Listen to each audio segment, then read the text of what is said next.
자, 안녕하세요.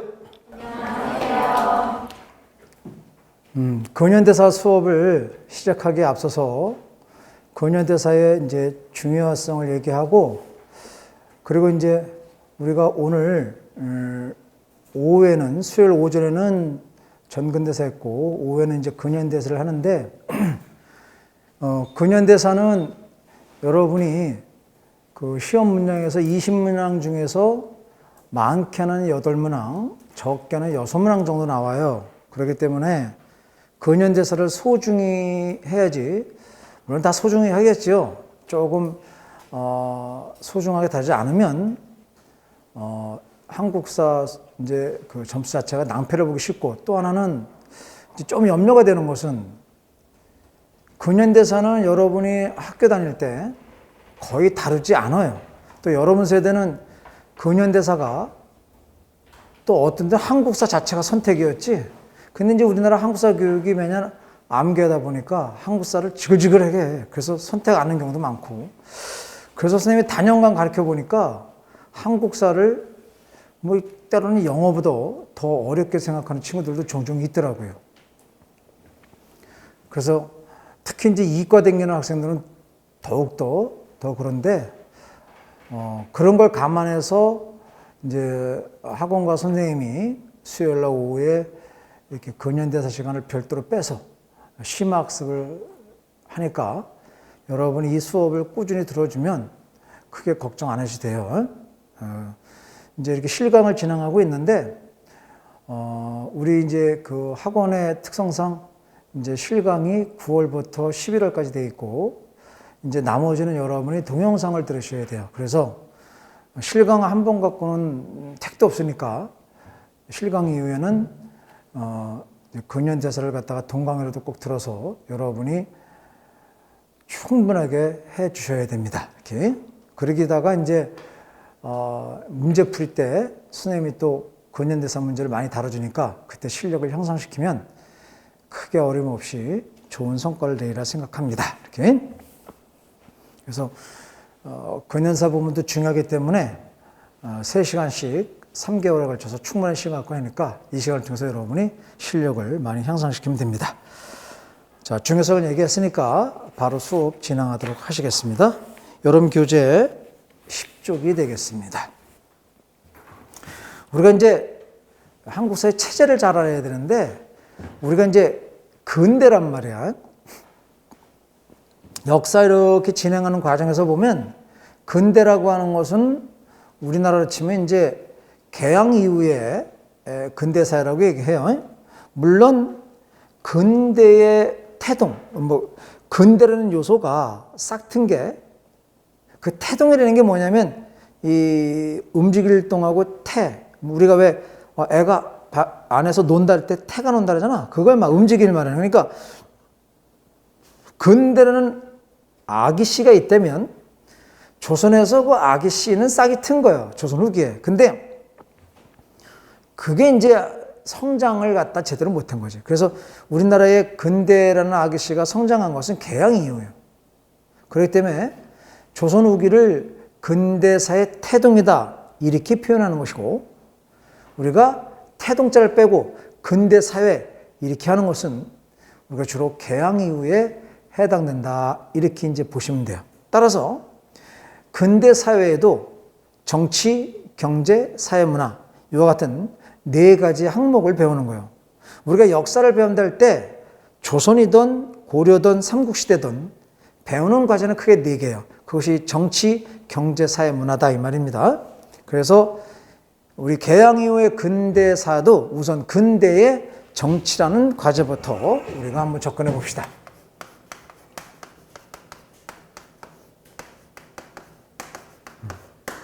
근대 정치에서 첫 번째 우리가 1절을 보게 되면 외세의 침략적 접근과 개항 나오죠. 이렇게. 외세의 그러한 침략적. 그러니까 외세가 그냥 접촉한 게 아니라 침략적으로 접근을 했고,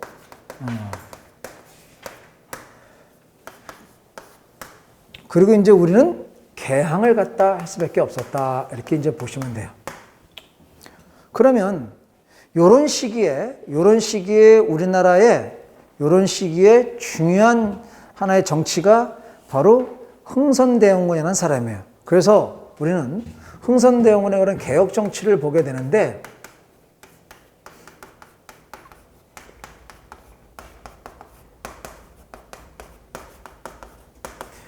그 흥선군이 있던 시기는 이 근대 요사에 이제 맞물려 가는 것이죠, 이렇게. 근데 이제 흥선군이라는 사람은 근대를 원하는 사람은 아니야, 이렇게. 근데 흥선군이 근대를 원하지 않는다 해서 조선 전체가 근대적인 요소가 없다는 건 아니잖아요, 그죠? 왜냐면 그 당시에 조선의 지식인 정치인들은 근대 사회로 가야 된다 주장도 있고 안 된다 이런 사람이 있으니까, 다양한 의견이 있었으니까. 그런데 이제 우리는 시험 문제와 관련돼서 흥선군의 개혁 정치가 시험 문제에 자주 출제되니까 꼭 아셔야 돼요. 그래서 흥선군의 이 개혁 정치는 출제 밀수가 상위입니다. 시험 문제에 아주 잘 나옵니다. 매년 나온다고 보시면 돼요. 흥선군의 개혁 정치가 1863년부터 1873년까지 대략 약 10년간 걸쳐서 이루어졌다 이 말입니다. 흥선대원군은 왕이 아니죠. 왕의 아버지죠. 그래서 왕의 아버지를 대원군이라고 하죠. 자, 그래서 이제 흥선대원군의 그 개혁 정치에 앞서서 여러분에게 흥선대원군이 어떻게 권력을 잡게 되었는가 이 부분을 간단하게 소개를 해드릴게요. 조선의 이제 왕이 이제 흥선대원군의 아들 이재왕이라는 분이 고종이 되는데, 고종 이전의 왕이 철종이에요. 철종. 그래서 철종 때는 안동 김씨가 세도 정치를 하고 있었죠. 근데 이제 철종이 왕자를 보지 못하고 죽어요. 그러자 이제 세도 가문 안동 김씨는 멍청한 애를 또 세워야 되겠죠. 자, 근데 이제 시 중에 누가 거론되냐면 흥선군의 아들이 거론되는 거야. 근데 만에 하나 흥선대원군이 똑똑하고 이랬으면 안동김씨에서 그거를 흥선군의 아들을 멀리했을 거라고. 그래서 이제 흥선군은 세도 정치하에서 살아남기 위해서, 흥선군이 이제 왕족이니까, 그러니까 세도 정치하에서 왕족으로서 살아남으려면 바보 멍충이가 돼야 됐다고, 일부러. 그래서 흥선대원군도 역시 살아남기 위해서 아주 파랗고 술주정뱅이, 술 먹고 있잖아, 이런 거, 술 먹고 아가씨들 치마 들치기 이런 거, 이런 거, 그러니까 이렇게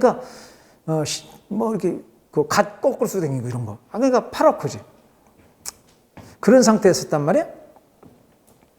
근데 이제 나머지 왕감은 없으니까, 나머지는 다 강화도에 가서 이상한 생활을 하고 있으니까, 그저 철종도 원범인데 강화도에서 조개 캐먹고 있다가 벼랑 안에 왕된 놈이걸랑, 그러니 제대로 되겠어? 안 되지. 자, 그래서 이때 이제 이렇게 된 건데, 문제는 그러면 그 흥선대원군의 아들 이재황이를 왕으로 선택하려면 궁궐의 어르신 대왕대비가 해야 되는 거예요. 그 당시 대왕대비가 누구냐? 조대비요. 조대비라고 있어. 이 사람은 이제 풍양조씨지. 그러니까 풍양조씨도 안동김 씨와 라이벌 관계에서 안동김 씨가 권력을 잡으니까 이 조대비도 안동김 씨에 대한 그 어떤 견제가 필요했겠죠. 자, 그래서 이때 이제 흥선대원군이 조대비에게 접근해서 성사가 되는 거야. 그래갖고 이 흥선대원군의 아들을 조대비의 수양자, 양자들이지. 그러니까 양자로 삼으니까 왕위를 이어받을 수 있는 자격은 된 거죠. 자, 그래서 안동김 씨가 볼 때 제왕이 12살이고 그 아버지 흥선군은 파랗고, 에이 제왕이 왕돼도 되겠다 하고 이제 그런 상황에서 제왕이가 왕되는 거예요. 그게 조선의 역사상 바로 26대 왕 고종이 되는 것이죠. 이 고종이 어리니까 이제 조대비가 이제 그 수렴 정치를 하게 되고, 뭐 조대비는 사실상 이제 흥성군에게 이제 대리 정정을 많이 맡겼겠죠. 그러니까 이제 자기 아들이 왕 딱 되니까 파라코가 아니요, 이제는 권력가가 된 거지. 그래서 이제 집권한 흥성군이 이제 개혁 정치를 갖다가 하게 되는 겁니다. 그래서 흥성대원군의 그러한 집권 계기를 여러분에게 이제 설명을 해드렸다, 이렇게 보시면 돼요. 그럼 이제 흥선대원군의 이제 정치를 보면 국내와 국외로 나눌 수 있는데, 흥선대원군의 이제 국내 정치의 방향은 지금 흥선대원 집권하기 전에 안동림시, 풍양주시 이런 세도 정치가 됐잖아요. 그러니까 세도 정치는 이미 여러분이 많은 설명했었으니까 세도 정치로 인해서 국정이 이제 굉장히 문란해졌지. 통치 체제가 문란해졌지요. 그래서 문란해진 통치 체제를 재정비하는 것이지.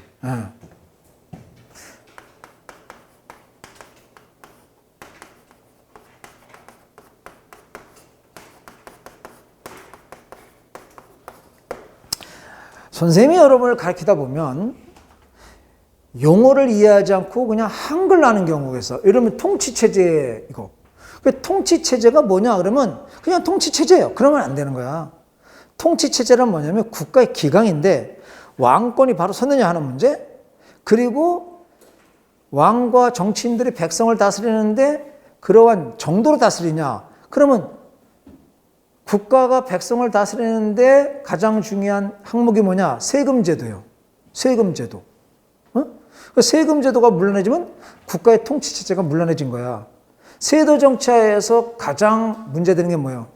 왕권이 약화되고 수체제도가 문란해진 거죠. 그러니까 흥성군은 어떻게 되어 있어? 왕권을 강화하고 무너진 수체제도를 바로잡아야 됐다, 이 말이에요. 그래서 국내에는 무너진 통치체제를 갖다가 재정비하는 데 있었다, 이렇게 여러분이 보시면 돼요. 자, 그래서 일단은 이제 무너진 왕권을 바로 세워야 되겠다. 왕권을 갖다가 강화를 갖다가 추진했다, 이 말이에요. 당연히 그래야 되겠죠. 무너진 왕권.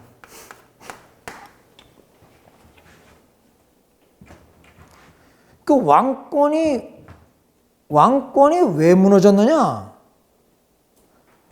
세도 가문이 정치 권력을 장악했기 때문에. 그럼 어떻게 돼야 돼? 세도 가문을 몰아내야지.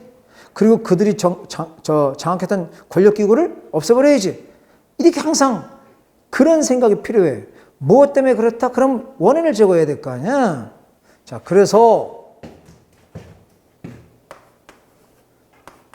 세도 가문을 갖다가 축출하게 됐죠. 안동림씨 축출하고 어떻게 다양한 인재를 등용하죠. 그동안 세도 가문 안에서는 북인이니 남인이니 소론이니 이런 사람들, 뭐 서얼이니 중인이니 이 사람들은 조정에 나갈 수도 없었걸라. 그래서 흥성군은 대개 이제 세도 가문이 노론 세력이에요. 그래서 노론 세력을 갖다가 축출해버리고 그동안 정치 못 나왔던 남인, 소론, 서얼, 중인 다양한 사람들을 갖다 등용했다. 이렇게 여러분이 이제 보시면 돼요. 근데 과거에 이제 기출문제를 어렵게 나왔을 때 분석해 보면 흥선대원군의 개혁 정치에 대해서 좀 세분화돼서 물은 경우가 있었어요. 세분화돼서 물어본다는 것은 뭐냐면 어떤 사료를 제시한 다음은 흥선대원군의 개혁 정치와 관련된 내용이다. 이와 관련된 사료와 관련된 내용을 고르시오, 이렇게. 그러면 내용이 뭐가 나오냐? 사료가 남대문을 3층으로 높이고 뭐 이런 말? 태산을 평지로 깎고 남대문을 3층을 높이는데 경들은 어떻게 생각하시오? 뭐 이 말이란 말이야. 이게 바로 뭔 말이야? 태산을 깎는다고 해서 세도가 노론 세력을 말하는 거야. 내런 세력을 까고 남대문을 3층, 그동안 정권의 정치에서 배제했던 남인을 적극 등용하려고 하는데 어떻게 생각하시오? 이 말이야. 그럼 이 사례가 나오면 바로 흥선대원의 정책 중에서 인사 등용 정책이다 이렇게 하셔야 된단 말이지. 그래서 선생님이 한 샘플로 하나 얘기한 겁니다. 이렇게까지 나온다 하는 얘기예요. 그러니까 공부를 이렇게 안 하고 아무 생각 없이 흥선대원의 정책 무조건 외웠어. 뭐 다 외웠어. 그러면 그러한 형식에 맞지 공부 안 하고 외워버리면 이러한 세분화된 문제가 나왔을 때 여러분은 접근할 수 없다 이 말이에요. 그에 따라서 책을 보면 그 정책 내용 하나하나에 따라서 필요한 자료를 집어넣습니까? 잘 활용하라는 얘기입니다. 앞으로 모든 수업을 이렇게 진행할 수는 없으니까 한번 여러분 이렇게 해주십시오 하면 여러분이 그 뒤에 문제는 여러분이 딱딱딱 그렇게 진행하셔야 돼요. 자, 그래서 일단은 인재 등용 문제. 그리고 아까 정치기구라 그랬지? 응? 세도 가문이 장악했던 정치기구는 뭐야? 비변사예요, 비변사. 비변사. 비변사를 갖다 혁파하죠. 그러면 우리는 여기서 이제 선생님의 이제 강의의 특징이 뭐냐면 근현대사를 진행하면서 필요한 전근대사 내용이 있다면 같이 해줘요. 그러면 시험 문제와 관련돼서 이 비변사의 설치 과정으로부터 폐지까지 내용을 아셔야 돼요, 얼른. 그게 시험에 나온단 말이에요. 그러면 비변사가 임시기구로 설치된 계기가 된 사건은 뭐죠? 중종 때 일어난 삼포회란이라고 하는 거야. 삼포회란. 연포, 부산포, 제포. 즉 외구 새끼들이 이 삼포에서 찍고 까불었다. 근데 삼포는 그거는 세종대왕이 이 세종대왕은 너무나 인류애가 좋아. 그 쪽팔이들 와갖고 말이야. 니들 부산, 울산 이런 데서 저 장사해 먹고 살아 열어준 거예요. 그럼 고맙게 생각해야 되는지. 이 새끼들이 그 안에서 찍고 까불었다. 찍고 까불었다고 하는 것은 그만큼 조선이 힘이 약해졌다는 거야. 언제? 중종 때 정치 세력이 쌈박질하면서 물러내줬죠. 그러면서 이제 거기서 찍고 까부니까 조선에서는 안 되겠다.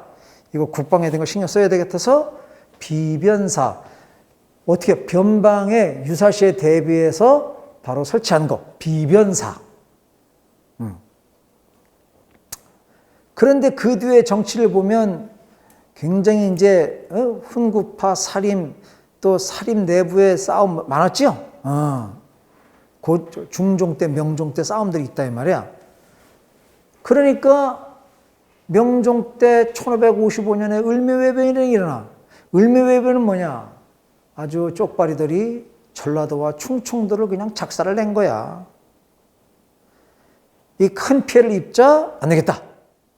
이 좀 비변사 기능을 강화하고 상사화시켜야 되겠다. 그러니까 삼포외란 때는 임시기구로 설치된 건데 을묘외변을 겪으면서는 상설화됐다.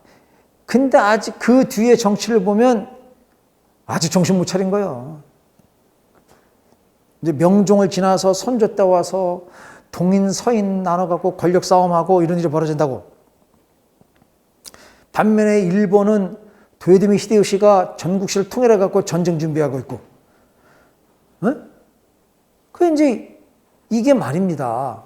뭐 외구들이 간헐적으로 쳐들어오잖아요. 그러면은 이 조선에 정치하는 새끼들은 어떤 생각을 해야 돼? 야, 이거 외구 쪽발이가 쳐들어올 명이다. 이렇게 생각해야 되는데 아주 외구 알기로 흑살이 껍데기로 하는 거야. 저 새끼들이 어딜 쳐들어와. 저거 인간같이 다른 것들이 섬나라 쪼간 놈들이 외구 쪼간 거잖아. 저것들이 뭘. 이러고 있었던 거야. 이러고. 그런데 외구 이토 히로미가 사신을 보내서 야, 조선 우리 그 일본에게 신하가 되라. 뭐 이런 문서를 보내오는 거야. 그러니 조선에서 이 외국 이 새끼도 봐라 이거 하고 그냥 그걸 들으지도 않고 그냥 뭐야 일본 사신들을 그냥 아주 그냥 일본 되돌려 보냈어. 이렇게 되자 이제 그 조선에서 야, 일본 제대로 지금 어떤가 하고 보낸 거지. 그래서 황용길이라는 또 김성일, 황용길은 그 당시에 서인의 사람이고 김성일은 동인 사람인데 왜냐면 한쪽 땅만 갔다 와서는 안 되니까 그 이제 당대표 보낸 거야. 그런데 일본을 갔다 왔는데 이 갔다 온 사람들이 선조한테 보고하는 건 달라. 황용길 같은 경우는 왜구가 쳐들어올 준비가 끝냈다 이런 것이고 김성일 같은 경우는 아니다 이러는 거야. 근데 그 당시에 붕당 초기에는 동인이 우세했걸라. 이 선조 멍청이가 또 사람이 다 그래 그지? 누가 쳐들어올 거라고 쳐들어올 걸 선택하고 막 전쟁 준비하고서 골치 아프니까 그냥 쳐들어올 것 같아도 쪽발이가 뭘 오갔어. 그냥 자유하는 거지. 선조도 그랬던 것이야.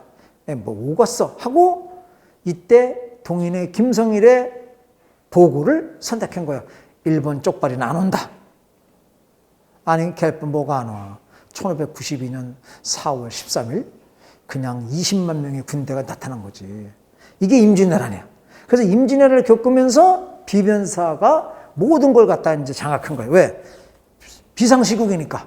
거기서 인사, 외교, 재정, 국방 다. 근데 그것이 임진왜란 끝나고 그 기능이 없어져야 되는데 임진왜란 끝나고도 계속 비변사가 그런 권력을 장악했던 것이야. 그러다 보니까 의정부하고 육조는 기능이 없어진 거지. 왜? 의정부하고 육조가 해야 할 일을 어디서 해? 비변사가. 왕권도 약화되는 거야. 왜? 비변사가 국정을 다 결정하니까. 자, 이렇게 되자 이제 나오는 거야. 흥성군이 이러한 비대해진 비변사를 없애기 위해서 바로 개혁정치를 하는 것이. 그래서 비변사를 없앴다 이 말이에요. 그래서 여러분이 쉴 데 없는 얘기인 게 아니라 시험 문제와 관련해서 얘기한 거야. 잘 알아야 돼. 자, 그래서 비변사가 혁파해서 그럼 이제 비변사가 갖고 있던 행정과 군사가 있을 거 아니야. 그래서 비변사가 갖고 있던 행정은 어디로? 의정부가 담당하도록 했고 군사 비변사도 군사는 삼권부 이런 삼권부가 담당하도록 했지. 이러한 이제 정치가 있었다 이 말입니다. 자, 그리고 선생님 늘 말하지. 뭘까? 집의 크기가 곧 권력이다 이 말이에요. 집의 크기가. 하여튼간 우리나라 사람들은 예로부터 그런 것 같아. 어떻게든지 집 크기. 그죠? 집 크기. 그놈의 집 해갖고 대한민국이 집 때문에 다 망하고 있지. 서울이 이게 제정신입니까? 무슨 뭐 서울 아무데나 가도 다 10억씩 넘지 이제. 공무원 구급되면 이것 뛰고 차 뛰고 포 뛰고 저기 야근까지 해야 한 110만 원 타는데 어느 세월에 10억을 모나? 대통령 그런 사람 없나? 결혼하면 집 한 채씩 주는 거. 이게 정말 내가 볼 때 여러분이 이거는 어느 대통령 어느 정권이 잘못된 거 아니라요. 우리나라 집 가진 사람들의 행포요. 이거는 정책의 문제가 아닙니다. 문재인의 문제가 아니라고 선생님 볼 때. 왜냐하면 선생님이 저 충북 청주라는 데 있걸라? 그래서 선생님이 저기 충남 서천에 살다가 작년에 3월에 청주로 왔어요. 근데 우리 마누라가 선생하다가 선생 때려치고 나 못하겠대야. 병원에 명퇴한대야. 집 구해야 얼로 청주로. 그래서 명령이 하달돼갖고 청주로 와서 집을 샀어요. 응? 나는 그것도 몰랐어. 그냥 하여튼 샀어. 있길래. 뭐 청약 같은 것도 안 하고 샀어. 근데 그때가 선생님 살 때가 다 해갖고 뭐라 그래. 등록비 같은 거 다 해갖고 3억 초반 들었어요. 그런데 웃긴다. 한두 달 지나더니 막 그 중개소에 중개 사무실에 3억 5천. 그러더니 뭐 4억 5천. 그러더니 5억 5천. 그러니까 이 내놓는 놈이 가격을 지불대로 하는 거야. 그리고 어떤 정신 나가는 걸 사면 그 가격이 형성되는 거야. 그래갖고 2년도 안 됐는데 산목이 올랐어? 어? 이게 무슨 정부가 잘못되는 거야, 이게. 이게 집 가진 놈들이 잘못된 거지. 그 서울도 마찬가지야, 서울도. 아파트 가진 놈이 그냥 내질르는 겨, 그냥 막, 이렇게. 그러더니 그 서울에 30평짜리가 이 10년도 넘고 그런 게 막 14억, 15억까지 이게 제정신이야? 뭐 금으로 도배했어? 그게 무슨 대통령 잘못이야, 그게. 선생님이 대통령 되면 나는 집값 잡을 수 있어. 방법이 있어. 이거를 다음 대통령이 알아서 해야 되는데 방법이 딱 있어, 한 가지.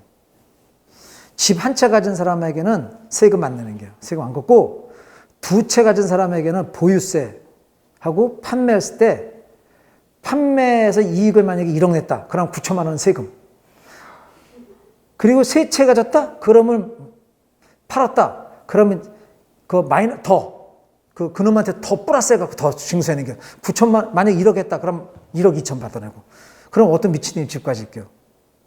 이러면 집 잡혀. 집은 잡히지만 대한민국 경제는 망해. 망한다고. 정말 잡을 수 있는 것만 몇 개 없어. 몇 개 없는 거예요. 이제 흥선대응을 하다가 나왔는데, 이게 아까 이제 집의 크기가 권력이라 그랬지? 그런 거예요. 그래서 우리나라 사람들이 집에 목을 매는 거예요. 그 여러분을 보고 있자라면 가슴이 먹먹해져. 어느 세월에 집을 사나? 이게 반도가는 이만큼을 사겠어, 이거? 아유, 이걸 누가 이렇게 만든 거예요? 여러분은 태어나서 보니까 이 나라가 이 모양 이 꼴이 된 거예요. 선생님을 포함한 기성세대들이 이렇게 만들어버린 거예요. 그래서 선생님을 포함한 기성세대 빨리 죽어야 돼. 네? 차 사고 나고 죽고 어디가 죽고 다 죽어야 돼.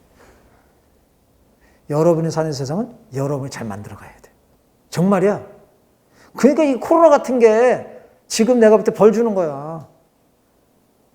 벌 받아야지. 이게 지랄이지, 이게 뭐야, 이게. 어? 세상에 태어났으면 웬만큼 노력하면 먹고 살고, 퇴근하다가 삼겹살에 소주 하나 먹고, 토요일날 일요일날 놀고, 이런 세상에 돼야지.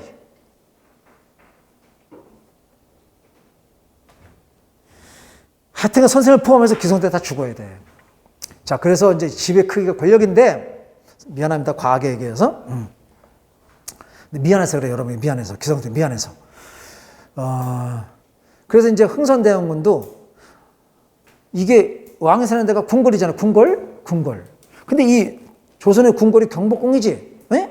근데 경복궁이 태조 이성계 때, 바로 이제 1394년부터 이제 그 94년부터 져갖고 경복궁을 졌단 말이야. 그런데 그 어마어마한 경복궁이 임진왜란 때 불타잖아. 근데 임진왜란 불탄 이후에 국가의 재정적인 문제로 경복궁을 재건을 못했어. 이런 상황에서 안동림 씨가 왕보다 더 큰 집에 살고 99칸 집. 그러니까 흥선대원군이 왕이 속된 말로 뽀다구가 안 난다 이 말이야. 집이 작아서. 그래서 태조 이성계 때 정도전이 설계한 그거 있잖아. 그걸로 복원해야 되겠다. 큰 거를. 그래갖고 경복궁을 재건하게 되는 것이지. 경복궁 재건 5자인데 돌아 10분 만에 왔어. 이해하셔 여러분이? 경복궁에다 중건했다 이 말이야.